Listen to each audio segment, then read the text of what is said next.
और सबको जय मसीह की। प्रभु का धन्यवाद करते हैं आज के दिन के लिए।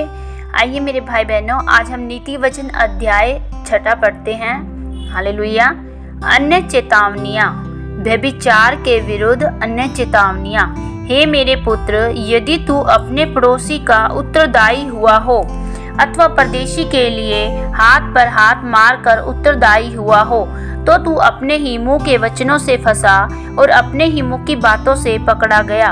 इसीलिए हे मेरे पुत्र, एक काम कर, अर्थात तू जो अपने पड़ोसी के हाथ में पड़ चुका है तो जा उसको साष्टांग प्रणाम करके मना ले।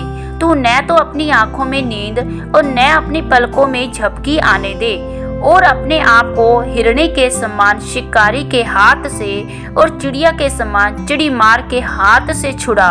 हे आलसी, चींटियों के पास जा, उनके काम पर ध्यान दे और बुद्धिमान हो। उनके ना तो कोई न्याय होता है, ना प्रधान और ना प्रभुता करने वाला, तो भी वे अपना आहार धूप काल में संचय करती है और कटनी के समय अपनी भोजन वस्तु बटोरती है।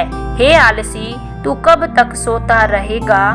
तेरी नींद कब टूटेगी? कुछ और सो लेना, थोड़ी सी नींद, एक और झपकी, थोड़ा और छाती पर हाथ रखे लेटे रहना, तब तेरा कंगालपन राह के लुटेरे के समान और तेरी घटी हथियारबंद के समान आ पड़ेगी।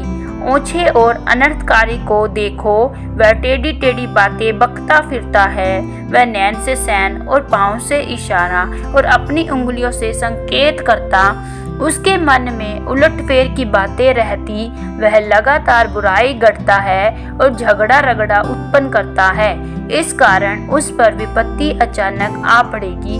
वह पल भर में ऐसा नष्ट हो जाएगा कि बचने का कोई उपाय न रहेगा।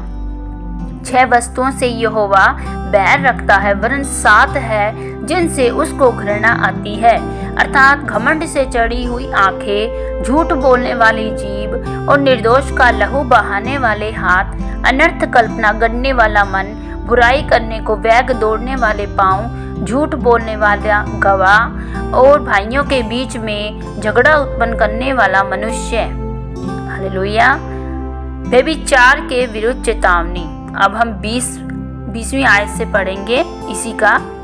हे मेरे पुत्र, मेरी आज्ञा को मान, अपनी माता की शिक्षा को ना तज, इनको अपने हृदय में सदा गांठ बांधे रख और अपने गले का हार बना ले। वह तेरे चलने में तेरी अगुवाई और सोते समय तेरी रक्षा और जागते समय तुझसे बातें करेगी।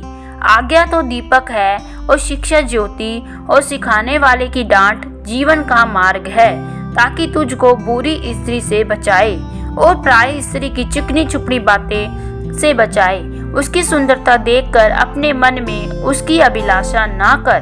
वह तुझे अपने कटाक्ष से फंसाने न पाए, क्योंकि वेश्यागमन के कारण मनुष्य टुकड़ों का भिखारी हो जाता है, परंतु व्यभिचारिणी अनमोल जीवन का आहेर कर लेती है। क्या हो सकता है कि कोई अपनी छाती पर आग रख ले और उसके कपड़े ना जले? क्या हो सकता है कोई अंगारे पर चले और उसके पांव ना झुलसे?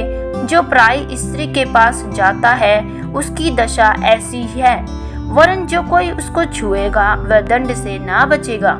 जो चोर भूख के मारे अपना पेट भरने के लिए चोरी करे, उसको तो लोग तुच्छ नहीं जानते, तो भी यदि वह पकड़ा जाए तो उसको 7 गुना भर देना पड़ेगा, वरन अपने घर का सारा धन भी देना पड़ेगा।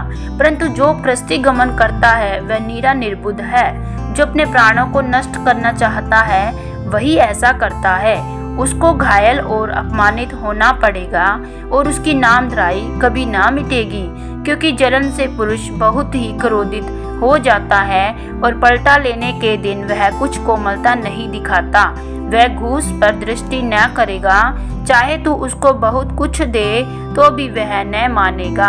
आमीन। प्रभु आप सबको नीति वचन पढ़े जाने और सुने जाने पर बहुतायत से आशीष और बरकत दे। प्रभु का धन्यवाद करते हैं। ओके, जय मसीह की। God bless you.